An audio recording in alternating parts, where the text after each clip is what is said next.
So oncogenesis, it is a process of transformation of a normal cell into a cancerous cell, which undergoes rapid and abnormal uncontrolled growth at the cost of the remaining cell.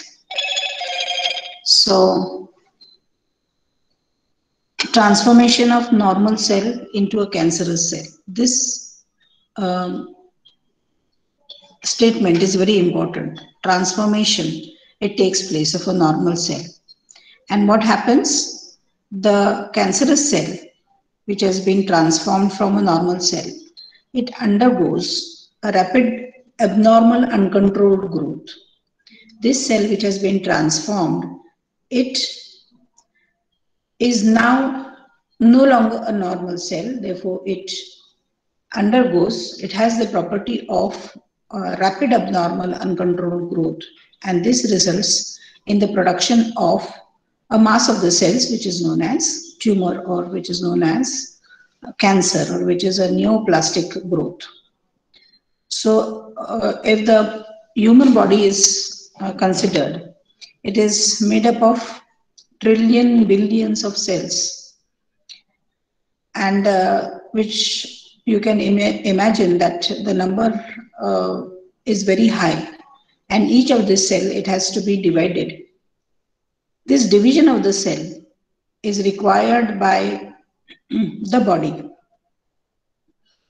as a part of the growth of the body, as well as division of the cell occurs due to the you can say the replacement of the dead and the decayed cells, which is known as the wear and tear mechanisms of the body. म्हणजे थोडक्यात काय की ज्या वेळेला cells divide होतात body मधल्या, तर त्या सेलचं डिव्हिजन का होतं, त्याचं कारण काय असतं, तर एक तर त्या ह्युमन बॉडीची ग्रोथ व्हायची असते, किंवा ऑर्गन्स मध्ये तुम्हाला नवीन नवीन सेल्स हवे असतात, जुने जे आहेत ते रिप्लेस करून, किंवा जुने जे आहेत ते मरून जातात सेल्स, आणि त्याच्या बदल्यात तुम्हाला नवीन किंवा ऑर्गन्सला, बॉडीला नवीन सेल्स हवे असतात. मग हे याला काय म्हणायचं, wear and tear mechanisms of the body. तर ग्रोथसाठी, बॉडीच्या ग्रोथसाठी, सेल्युलर ग्रोथसाठी सेल डिव्हिजन गरजेची असते, आणि शिवाय दुसरं कारण काय आहे, तर जुने सेल्स जे आहेत ते मरून जातात, त्याच्या बदल्यात तुम्हाला दुसरे सेल्स, बॉडीला नवीन सेल्स हवे असतात, म्हणून सेलची डिव्हिजन पण आवश्यक असते. So this division of the cells, it depends upon the cellular types. For example, certain organs of the cells, they require a rapid growth of the cells. जे काही organs आहेत, for example इलियम घ्या, तर ilium जे आहे त्याला त्याचे जे आपले सेल्स आहेत ते लवकरात लवकर शेड होतात, आणि त्याच्यासाठी तुम्हाला नवीन नवीन सेल्सची जास्त गरज असते. स्किन सेल्स म्हणजे एपिथेलियल सेल्स, ज्याचं सुद्धा शेडिंग लवकर होतं, शेडिंग SHEDING म्हणजे ते गळून जाणे, त्याचे रिप्लेसमेंट ही असणं गरजेचं आहे, तिथे सेल्युलर डिव्हिजन जास्त असतं. On the contrary, some cells, for example the brain cells or the liver cell, when these cells, after the cell growth cycle, they are assigned a particular function, they rarely are found to be dividing. म्हणजे हे cells एकदा का त्यांची maturity, mature स्टेजला आले ते cells, किंवा त्यांचे फंक्शन्स अलॉट झाले सेल्सचे, की या सेल्सचं परत डिव्हिजन होत नाही. तर जो जसा प्रकार आहे सेल्सचा, जसं ऑर्गन आहे, आणि जशी बॉडीची रिक्वायरमेंट आहे, ग्रोथसाठी असू देत, नाही तर सेल्युलर रिप्लेसमेंटसाठी असू देत, ओल्ड सेलचं रिप्लेसमेंट नवीन सेल्समध्ये असू देत, या कारणासाठी सेलची ग्रोथ होत असते. पण ही ग्रोथ होत असताना नॉर्मल ग्रोथ जी आहे ते आपल्याला कधीच असं दिसत नाही की नॉर्मल पर्सन्स मध्ये एखादा ऑर्गन खूप जास्ती ग्रो झालेला आहे, किंवा एखाद्या सेल्युलर टाईपचे खूप जास्ती ग्रोथ झालेली आहे आणि त्याचे लम्स तयार झालेले आहेत, असं आपल्याला कधीही दिसत नाही.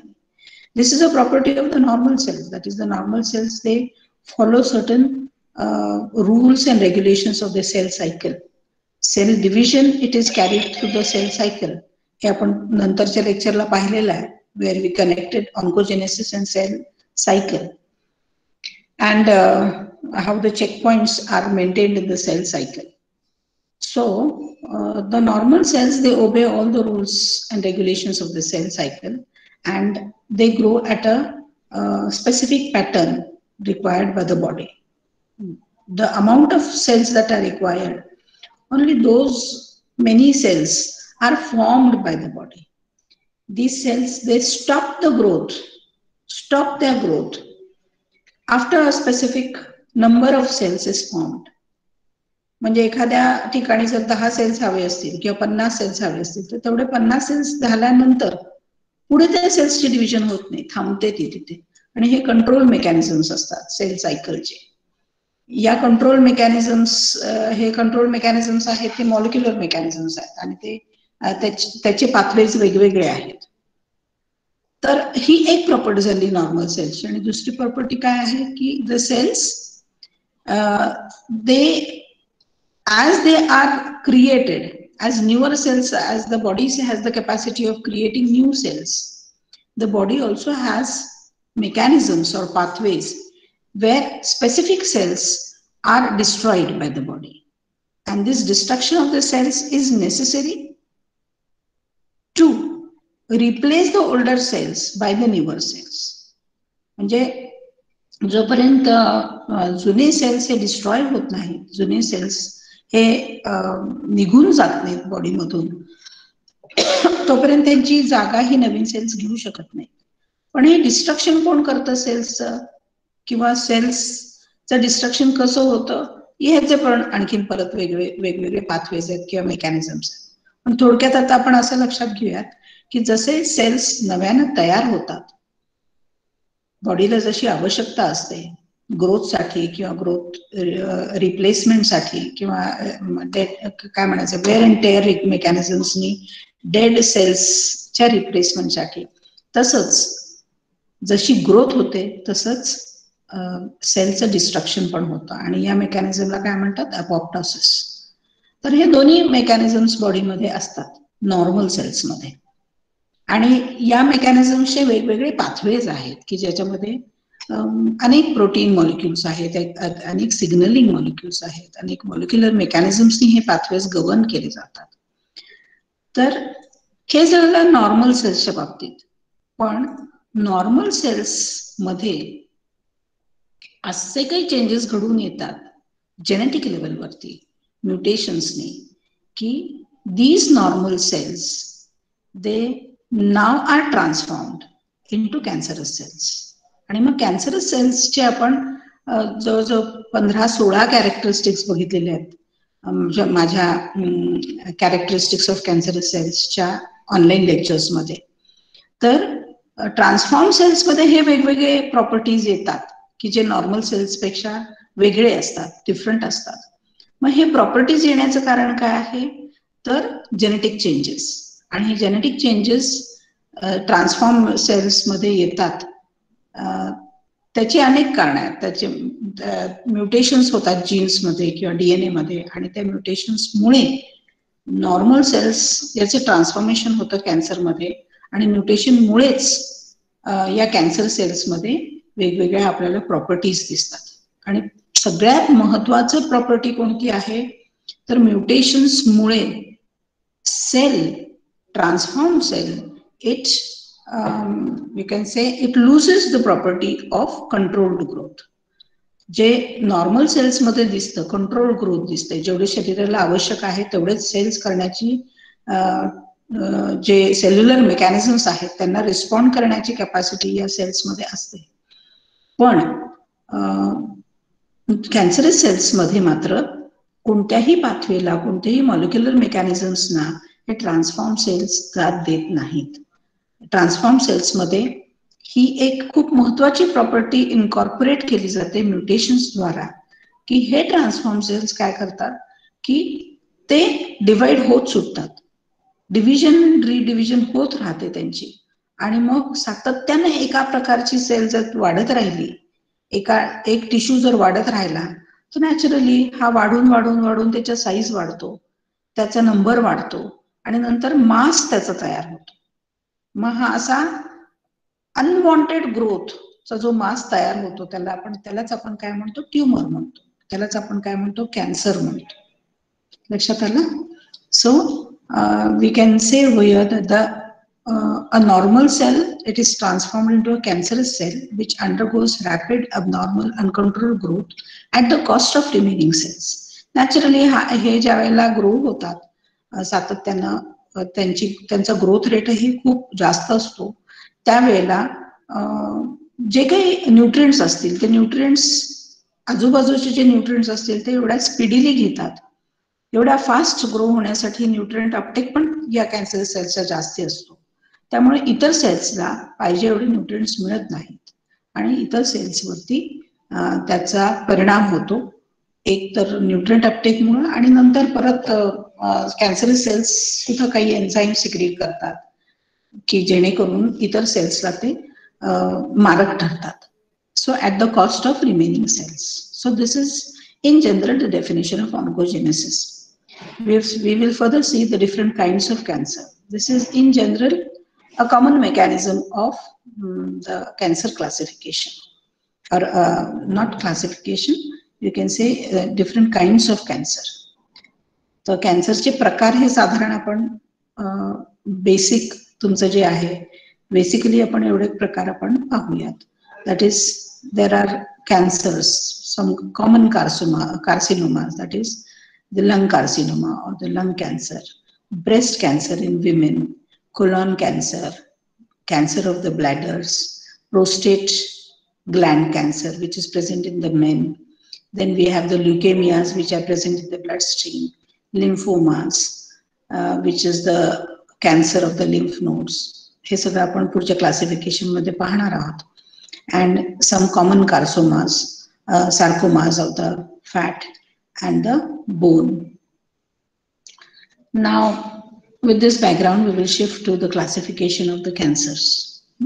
आपण आता types of cancers बघितले. हे types हे general types झाले तसं बघायला गेलं तर, पण या types मध्ये आपण जर पाहिलं तर हे सर्वसाधारण इंट्रोडक्टरी म्हणून हे टाइप्स लक्षात ठेवायला ठीक आहेत, पण अनेक प्रकारचे कॅन्सर्स आहेत. जवळजवळ 200 किंवा 200 पेक्षा जास्ती प्रकारचे कॅन्सर्स आपल्याला आढळून येतात. आणि असं म्हटलं जातं की you name the organ and you have the cancer present. म्हणजे जेवढे ऑर्गन्स आहेत, जेवढे टिश्यूज आहेत, जेवढे ग्लँड्स आहेत, त्या प्रत्येक प्रकारातला कॅन्सर तुम्हाला इथे क्लासिफिकेशन मध्ये दिसून येतो. हे फक्त इंट्रोडक्टरी पार्ट मध्ये तुम्हाला सुपरफिशियलीच म्हणता येईल की एवढे काइंड्स ऑफ कॅन्सर आपण हे बघितलेले आहात, कारण का टॉपिक आहे तो आपण फुल्ली याला डिवोटेड केलेलं नाही काइंड्स ऑफ कॅन्सर किंवा टाइप्स ऑफ कॅन्सर साठी. तुमच्या स्टँडर्डला धरून म्हणजे TYBAC ला स्टँडर्डला धरून आपण काही स्पेसिफिक बेसिक गोष्टी पाहतो. त्याच्यामध्ये काइंड्स ऑफ कॅन्सर आपण बघितलं आणि next part that we are going to see is classification of cancer. So this classification of cancer कसे क्लासिफाय करतो आपण, तर काही दोन गोष्टी आहेत, दोन पॅटर्न्स आहेत किंवा दोन यू कॅन से पॉइंट्स आहेत की ज्याच्यावरती आपण कॅन्सरचं क्लासिफिकेशन करतो. First is based on the growth pattern, म्हणजे कॅन्सरची ग्रोथ कशी आहे त्याच्यावरती आपण ग्रोथ पॅटर्न वरती कॅन्सरचं क्लासिफिकेशन आहे. And based on the growth pattern, there are two types of cancer, that is the benign tumors and the malignant tumors. Can you hear me, all of you? Yes? Yes, ma'am. Yes, ma'am. Yes, ma'am. Yes. छान छान. आता respond लगेच करत जा प्रश्न विचारला की, कारण कसं आहे एकदा स्क्रीन फुल स्क्रीन झाली की मग समजत नाही. मी स्क्रीनवरती कदाचित तुम्हाला दिसत असेल पण तुम्ही कुणीही दिसत नाही फुल स्क्रीन केल्यानंतर. आणि I just don't know whether तुम्ही जर बोलला नाहीत लगेच रिस्पॉन्ड नाही केलं तर मला समजणार नाही की तुम्हाला तुमच्यापर्यंत माझा आवाज जातोय की नाही ते.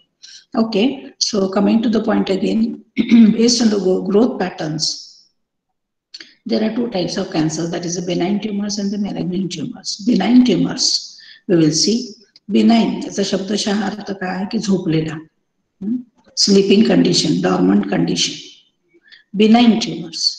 So benign tumors It is defined as an abnormal persistent cell division which remains localized at the spot of the origin.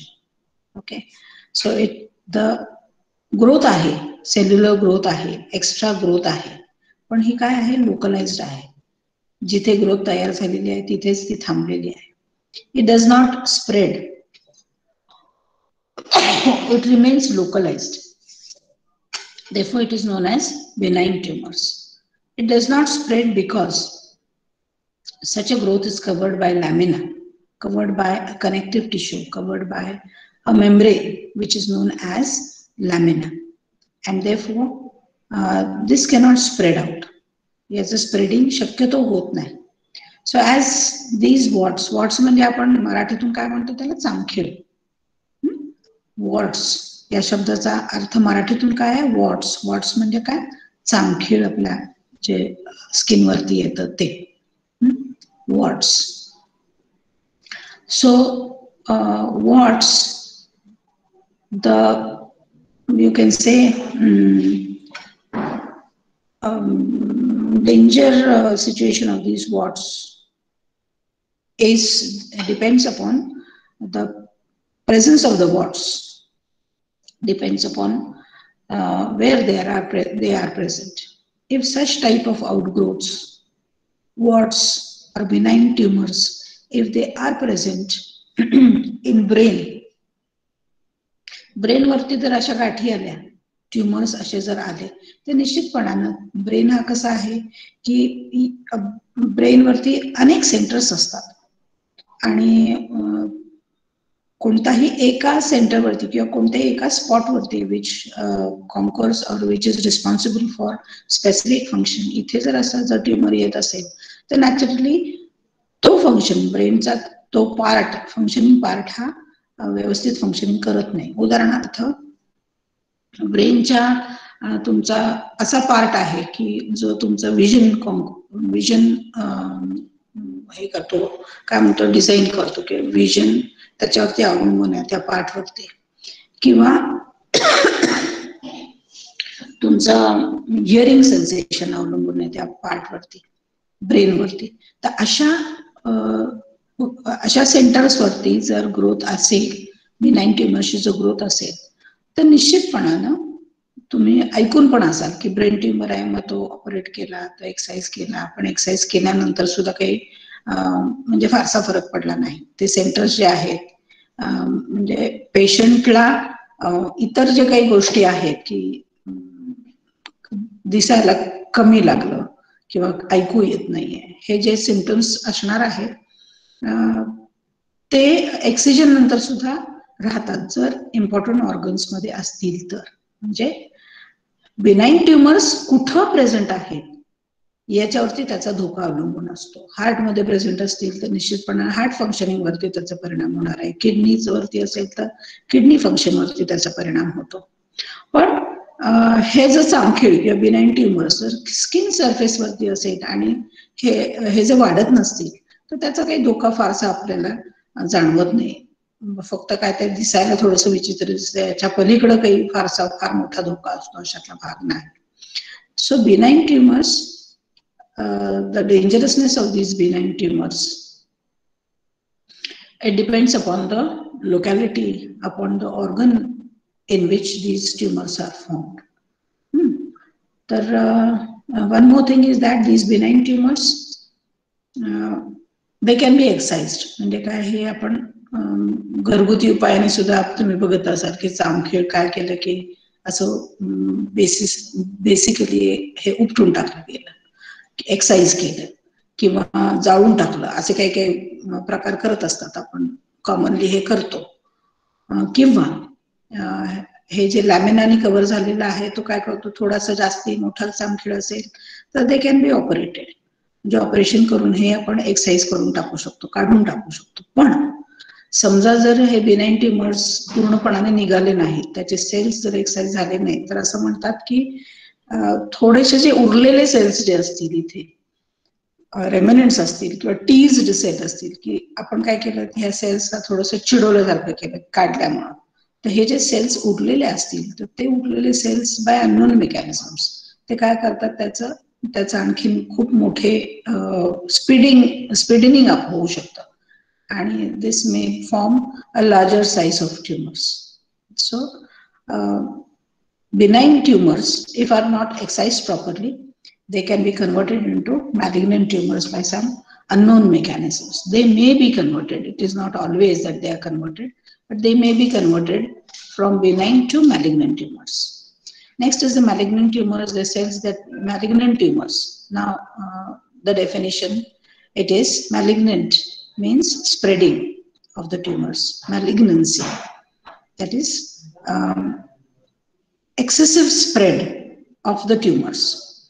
So these tumors, they are carried away by the by the blood stream or the lymphatic system, and they directly penetrate to the other parts of the body. म्हणजे काय, हे tumours जे असतात, malignant tumours कशाला म्हणायचं की tumours म्हणजे काय, एक्सेसिव्ह ग्रोथ असणारे जे सेल्स आहेत. These cells in malignant tumors, the tumors have the capacity to be carried away by the blood or the lymphatic system to various parts of the body. ते localise राहत नाहीत benign tumour सारखे. ते काय करतात, इथे slide मध्ये दाखवलं पहा की हे नॉर्मल हे असे असतात, एनक्लोज्ड असतात, पण बिनाइन ट्युमर्स मध्ये they can be carried away from one part to the other part of the body through the bloodstream or through the lymphatic system. आणि त्याचं मुख्य कारण काय आहे की these cells, they have the penetration capacity. Penetrate ते होऊ शकतात, एका टिश्यू मधून, एका सेल मधून दुसऱ्या सेल मध्ये सहजी प्रवेश करू शकतात. एका सेल मधून दुसऱ्या सेल मध्ये गेले की त्या सेल मध्ये परत ते लोकलाइज होतात, ते अँकर होतात आणि त्याची परत ग्रोथ होते. तिथं ग्रोथ झाली की तिथून परत पुढे ब्लड स्ट्रीम मधून दुसऱ्या ऑर्गन्स मध्ये ते जाऊ शकतात. म्हणजे शरीरामध्ये कुठंही जाऊन परत तिथे एस्टॅब्लिश होऊन ग्रोथ करण्याची त्यांची कॅपॅसिटी असते. So these are the malignant tumours. Next, classification. It is based on the tissues involved. म्हणजे कोणते टिश्यूज चा कॅन्सर आहे, कोणते टिश्यूज इन्व्हॉल्व झालेले आहेत, याच्यावरती क्लासिफिकेशन हे अवलंबून आहे. Second mode of classification, that is carcinomas. हे पाहता, याच्यावरती तुम्हाला टू बी व्हेरी फ्रँक याच्यावरती क्वेश्चन्स असणार आहेत ना. आणि हे माझं युट्यूबला पण लेक्चर नुकतंच हे केलेलं आहे, अपलोड केलेलं आहे, तर तुम्ही स्टुडंट्सनी सगळ्यांनी बघा. कार्सिनोमास वरती ऑब्जेक्टिव्ह टाईप क्वेश्चन असेल, सार्कोमा वरती असेल, तर या सगळ्या गोष्टी तुम्ही बघून घ्या, याचा अभ्यास करा. So carcinomas, second point of classification, which is classification based on tissues involved. First point is carcinomas. Now carcinomas, what are carcinomas? Carcinomas, these are the type of cancers which are principally made up of epithelial cells of ectodermal or endodermal in origin. म्हणजे zygote तयार होत असताना आपण बघा, somatic mutation hypothesis मध्ये हा point बघितलेला आहे. झायगोट तयार होत असताना 3 लेयर्स तयार होतात. त्याचे 3 लेयर्स मध्ये डिफरन्सिएशन होतं. एक म्हणजे एंडोडर्म, मेसोडर्म आणि एक्टोडर्म. ओके, आणि ह्या तिन्ही लेयर्स किंवा तिन्ही प्रकारच्या सेल्सचे परत वेगवेगळे टाइप्स, वेगवेगळे ऑर्गन्स मध्ये त्याचा समावेश होतो. हे आपण बघितलं आहे पॉइंट आपला सोमॅटिक म्युटेशन हायपोथेसिस मध्ये. तर कार्सिनोमास कशाला म्हणायचं, तर carcinomas are principally made up of epithelial cells which are of ectodermal or endodermal in origin. These are the solid tumors which involve the nerve tissues of the body surfaces or their attached glands. Examples of the carcinomas are skin, breast, cervical, brain carcinomas. Now, the types of, you can say, this type of cancer. First is the basal squamous cell skin cancer. These cancers, they are most common, and they are generally found in the exposed part of the body, which are directly exposed to the sun and naturally to the UV light. या exposed part वरती हे cancers तुम्हाला दिसून येतात. And they can also occur anywhere else. and they are common, but they are usually quite treatable. Next is melanoma skin cancer. Melanoma म्हणजे काय? हे skin pigment आहे. तर या पिगमेंटचा कॅन्सर असं आपण म्हणू शकू त्याला. Again this is also a common type of a skin cancer, melanoma skin cancer. Next is the Merkel cell skin cancer. This is a rare type of a skin cancer which tends to grow quickly, and it is very hard to treat if it spreads beyond the skin. Next type is the lymphoma of the skin. Okay, rare lymphomas, they start in the skin and they are called as a skin lymphoma or cutaneous lymphoma. Usually lymphomas are defined as cancers of the immune system, but this is a rare type where rare lymphomas, they start in the skin, and such lymphomas are known as skin lymphomas or cutaneous lymphomas. Next type is the Kaposi sarcoma. This Kaposi sarcoma develops from cells that line the lymph or the blood vessels, and it appears as purple, red, or brown blotches of the tumors.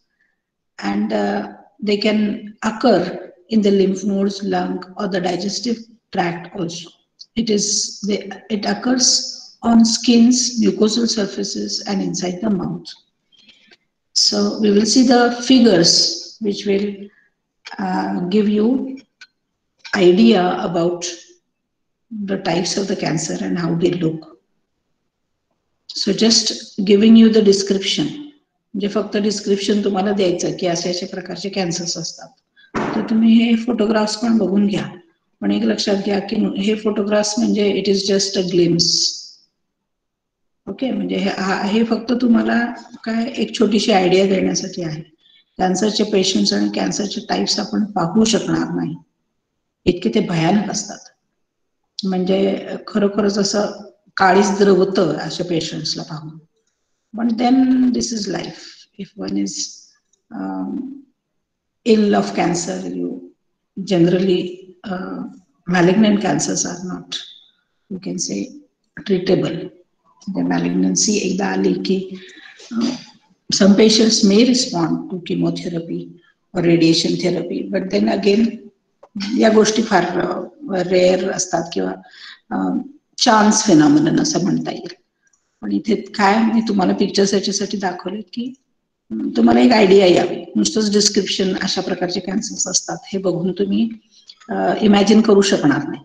तर हे बघा, हा एक type आहे. काही pictures मी download केले तुमच्यासाठी बघण्यासाठी. हे काय आहे? बेसिल स्क्वेमोस सेल स्किन कॅन्सर अशा प्रकारचा असतो बघा. काय आपण डिस्क्रिप्शन मध्ये काय म्हटलं की exposed part of the body which is directly expose to the skin, किंवा अनएक्सपोज पार्ट मध्ये सुद्धा असे स्किन कॅन्सर दिसून येतात. तर आपल्याला हे माहिती आहे की जो कानाचा भाग जो असतो, this is the part which is very sensitive to heat as well as cold. तुम्ही बघा, थंडीमध्ये सुद्धा तुमचे कान जास्ती गार होतात, किंवा उन्हामध्ये सुद्धा कान जर तुम्ही बघितले तर जास्ती तापलेले असतात. सो एक्सपोज्ड पार्ट आहे हा, exposed part of the skin to the sun or the ultraviolet radiations of the sun. So this is basal and squamous cell skin cancer. Next type is the melanoma skin cancer. हे bye pigmentation इथे दिसतं. म्हणजे इतर skin जी आहे ती skin ही normal त्याचा melanoma pigment आहे normal percentage मध्ये. पण इथेच हे डार्कनिंग झालेलं आहे, म्हणजे पिगमेंटचा कॅन्सर आहे की जिथे हे पिगमेंट आणखीन डार्कनिंग होऊन जातं आणि त्याची परत ग्रोथ पसरत जाते. Next is the Merkel cell skin cancer. जसं डिस्क्रिप्शन मध्ये तुम्हाला मगाशी सांगितलं की हा स्किन हा रेअरेस्ट टाईप आहे, rarest type of the skin cancer. आणि हा जर स्किनच्या आतमध्ये पेनिट्रेशन झालं, त्याची ग्रोथ आणखीन आतमध्ये झाली, तर it is very dangerous and it cannot be removed और it cannot be treated. Rather त्याचं ट्रीटमेंट होऊ शकत नाही. So this is Merkel cell skin cancer. Next is the lymphoma of the skin. This is again a rare type of a skin cancer. Kaposi's sarcoma. मगाच्या description मध्ये आपण काय बघितलं की कॅपोसिस सार्कोमा मध्ये ब्लॉचेस आहेत, ब्रुसेस आहेत, की इथे डार्क चॉकलेटी कलरचे, पर्पल कलरचे असे ब्लॉचेस तयार होतात स्किन सरफेस मध्ये, किंवा ज्या कोणत्या ऑर्गॅनिझम मध्ये सार्कोमा, ज्या कोणत्या ऑर्गन मध्ये हा प्रकारचा सार्कोमा असेल तिथे तुम्हाला असे कलरेशनचे पॅचेस दिसतील. This is known as Kaposi's sarcoma, which is also a characteristic symptom in case of HIV patients. HIV patients मध्ये अनेक सिम्पटम्स पैकी हा एक सिम्पटम असतो कॅपोसिस sarcoma. Okay, which is an indicative that the patient must be suffering from HIV. Now this is the next part of classification, that is the sarcomas. Sarcomas, these are the tumors made up of connective tissue cells which are made up of mesodermal origin. Sarcomas हा कॅन्सरचा type झाला classification मधला. What are sarcomas? Sarcomas, these are the tumors which are made up of connective tissue cells which are of mesodermal origin, and they include the solid tumors of cartilage. Cartilage याचा शब्दशः मराठीतून अर्थ काय होतो? Cartilage म्हणजे bones. Bones म्हणजे तुम्हाला माहिती आहे हाड. कार्टिलेज म्हणजे खुर्ची, मराठीतून खुर्च्या जो आहे, soft part, soft tissue of the bones, cartilage, bone and muscles, and it accounts for approximately 2% of the human cancers. You can see in the figure sarcomas, types of sarcomas. Angiosarcoma, which is the malignant neoplasm in the vessel walls. Angiosarcoma, vessel walls madla cancer. Osteosarcoma, which is the tumor of the bone. Evix sarcoma, again tumor of the bone. Chondrosarcoma, that is cancer of the cartilage. Next is the gastrointestinal stromal tumor, mesenchymal neoplasm of the gastrointestinal tract. Liposarcoma, sarcoma of the fat cells. Fibrosarcoma, fibrous connective tissue. And the vascular neoplasm, हा शब्द खूप मोठा आहे बघा तुम्ही. Hemangioendothelioma, that is cancer of the vascular neoplasms. So this is about sarcomas and types of sarcomas. Next is leukemias. Leukemia means blood cancer or the liquid cancer. Cancer of the blood forming cells, that is the hematopoietic cells of the bone marrow. म्हणजे काय? Hematopoietic cells. These are the cells which are present in the bone marrow, and these are the basic cells or the main cells present in the bone marrow which are responsible for formation of all types of blood cells. Blood cells मधले जेवढे म्हणून cells आहेत, मग कोणते असतील तर neutrophils असतील, basophils असतील, इओसिनोफिल्स असतील, एवढे मास सेल्स असतील, टी लिम्फोसाइट्स असतील, या सगळ्या सेल्स ज्या आहेत ब्लड सेल्स मधल्या, या हिमॅटोपोएटिक सेल्स पासून बनतात. हिमॅटोपोएटिक सेल्स कुठे असतात? तर बोन मॅरो मध्ये असतात. सो याचा cancer of blood forming cells is known as, of the bone marrow, is known as leukemias, and it accounts for 4%. Commonly याला काय आपण म्हणतो? ल्युकेमिया. याला काय म्हणतो? हिंदी पिक्चर मध्ये पण असतो बघा, ल्युकेमिया आहे किंवा ब्लड कॅन्सर आहे. So this is leukemia or liquid cancer or blood cancer. So hematopoietic cells, they produce different types of cells, and WBCs are also produced. So in this type of cancer, it is characterized by overproduction of abnormal and immature WBCs. म्हणजे WBCs, excessive production of WBCs तुम्हाला इथे ल्युकेमियाज मध्ये दिसून येतं. पण हे WBCs कसे असतात?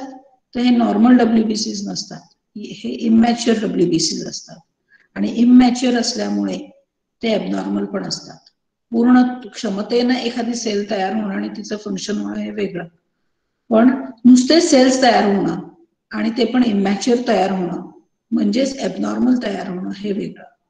मग हे एकीकडे एक्सेसिव्ह प्रोडक्शन ऑफ WBCs खूप जास्ती प्रमाणामध्ये, तर नॉर्मल पर्सेंटेज किती असतं त्याचं? साधारणतः आपण असं म्हणू 5 ते 12,000 पर्यंत नॉर्मल काय म्हणतात, नॉर्मली हे नॉर्मल लेवल्स आहेत हे WBCचे. पण याची संख्या वाढून साधारणतः किती 50,000, 500,000 वगैरे एवढे या कंडिशन मधून तयार होतात. एक्सेसिव्ह प्रोडक्शन WBCचं. आणि मग याचं एक्सेसिव्ह प्रोडक्शन याचाच अर्थ परत काय की RBCs तिथे कमी तयार होतात. आणि नुसते हे तयार होऊन उपयोग नाही, हे तयार झालेले बॉडीला काही कामाचे नसतात, बिनकामाचे होतात. आणि त्याच्यामुळे या WBCs मध्ये are not able to play any role in the defense mechanisms of the body. That is, leukemias, which is characterized by overproduction of abnormal and immature WBCs, they have no role in the defense mechanism of the body. Now you can see different types of the leukemias, that is acute lymphocytic leukemia, ALL, which is a cancer of lymphocytes, acute myelogenous leukemia, AML, cancer of the granulocytes and the monocytes, chronic lymphocytic leukemia, CLL, and chronic myelogenous leukemia, that is the CML. Next is most common types of leukemia. You can see over here. I will not explain you. Okay, this is already present in the YouTube. So at this point we have seen that is what is leukemia. That is cancer that is found in blood and bone marrow caused by too many white blood cells in the body. These white cells don't let the body to fight against the disease and prevent the body from making the red blood cells and the platelets. You can see over the types of the leukemia, that is acute lymphoblastic leukemia, which is found in the lymphoid cells, grows quickly, common in the children, 6,000 cases per year. Acute myelogenous leukemia, 18,000 cases per year, which is common in adults as well as in children. Chronic lymphoblastic leukemia, 50,000 cases per year, which is common in the adults of 55 and above. Chronic myelogenous leukemia found in myeloid cells, common in the adults, 6,000 cases per year. So you can see normal blood and the leukemia blood. Normal blood have different types of cells, blood cells, in proper proportions. Normal individual मध्ये cells जे आहेत, basophils असतील, neutrophils असतील, erythrocytes असतील, monocytes असतील, यांचा एक ठराविक संख्या असते पर ml ऑफ द ब्लड. पण ल्युकेमिक पेशंट्स मध्ये ही संख्या राहत नाही. काही सेल्स जे आहेत, पर्टिक्युलरली WBCs, हे तुम्हाला वाढलेले दिसतील. ओके, त्यांचं प्रमाण हे वाढलेलं असतं ल्युकेमिक पेशंट मध्ये. ते तुम्ही इथं बोन अनाटॉमी बघू शकता, स्पॉन्जी बोन मॅरो वगैरे, आणि मग formation of the abnormal WBCs. And the last type, that is lymphomas. Okay, so cancer of the lymphatic tissues, that is lymphocytes, lymph nodes, lymph vessels in the lymph organs, which accounts for 5% of the total human cancers. Two types of lymphomas we know, that is the Hodgkin's lymphoma, which is characterized by Reed-Sternberg cells, which are binucleated large cells, and non-Hodgkin's lymphoma, where Reed-Sternberg cells are not present. They do not contain the Reed-Sternberg cells. So this is the Hodgkin's lymphoma. You can see lymphoma over here. Okay, in this picture you can see about the lymph node, artery, vein, lymph nodes, lymph vessel, bone marrow. Okay, this is the spleen and lymphoma. Over here the healthy cells are produced. Okay, but here you can see the shape of the cells has been changed, and large cells are present. and microscopically you can see in Hodgkin's lymphoma, these are the normal cells, okay, with normal nuclei, normal cellular shape, nucleus is normal. Over here you can see Reed-Sternberg cells, हे जे आहेत binucleated cells, which are known as Reed-Sternberg cells. This is the characteristic of Hodgkin's lymphoma. Staining करून बघितलं की तुम्हाला असे बायन्युक्लिएटेड cells, enlarge cells दिसतात, त्याला आपण लगेच ट्यूमर म्हणतो. And next you can see the picturization, excessive production of lymphocytes. Okay, lymphomas मध्ये आपण काय म्हणतो, लिम्फोसाइट्सचं जास्ती प्रोडक्शन होतं. लिम्फोसाइट्स कुठले, तर WBC टाईप मधले. तर हे लिम्फ नोड्स मध्ये, स्प्लीन मध्ये याचं एक्सेसिव्ह प्रोडक्शन होतं. आता स्प्लीन आपण मागच्या स्लाइड मध्ये बघितलं, स्प्लीनचं एक ठराविक स्ट्रक्चर आहे, ठराविक त्याचा आकार असतो. इथे लिम्फ नोडचा पण एक ठराविक आकार आहे, पण इथे जर जास्ती सेल्स तयार झाले, त्यांच्या कॅपॅसिटीपेक्षा जास्त तयार झाले सेल्स, तर काय होईल, naturally this will result in swelling of that part of the body. आता इथे काय आहे, इथे लिम्फ नोड आहे. लिम्फ नोड मध्ये जास्ती सेल्स तयार होत असतील त्याच्या कॅपॅसिटीपेक्षा जास्ती, उदाहरणार्थ आपण जर असं म्हटलं की एखादी छोटी प्लास्टिकची पिशवी घेतली आणि त्याच्यामध्ये आपण एखादं कंटेंट भरलं, फॉर एक्झाम्पल तांदूळ भरले, तर त्याची कॅपॅसिटी आहे तोपर्यंतच त्या पिशवीमध्ये आपण मावू शकू. पण जास्तीत जास्त भरायला गेले, त्या छोट्याशा पिशवीमध्ये आपण तांदूळ भरायला गेलो, तर काय होणार, ती पिशवी काय होईल, स्वेलअप होईल, फुगेल, आणि आणखीनच जास्ती भरायला गेलं तर काय होणार, दॅट विल बस्ट आउट. तर इथे तुम्हाला असं दिसेल, इथे लिम्फ नोड्स असतात, आपल्या प्रत्येकाच्या नेकच्या इथे लिम्फ नोड्स आहेत बघा. पण या लिम्फ नोड्स मध्ये जर लिम्फोसाइट्सचं प्रोडक्शन जास्ती असेल, over production, which is the cancerous condition, lymphomas, तर काय होणार, इथे पूर्णपणाने lymph nodes they will be seen to be a swelling will appear and this is painful rather. मग याचे परत इंडिकेशन्स वेगवेगळे असतात. मग ब्लिडिंग सुरू होतं, ब्रूसेस दिसायला लागतात, कोणत्या ऑर्गनच्या शेजारी आहे तो ऑर्गन पण अफेक्ट होतो. याचे परत आणि सिम्पटम्स आणखीन पुढे जाऊन एक्सटेंडेड सिम्पटम्स येतात त्याचे. तर दिस इज अबाउट द लिम्फोमास, हे तुम्हाला बघू शकता तुम्ही कसं. So this is all for you. तुमच्या टॉपिकच्या प्रमाणे एवढं आहे, हे तुम्हाला भरपूर आहे. This is according to the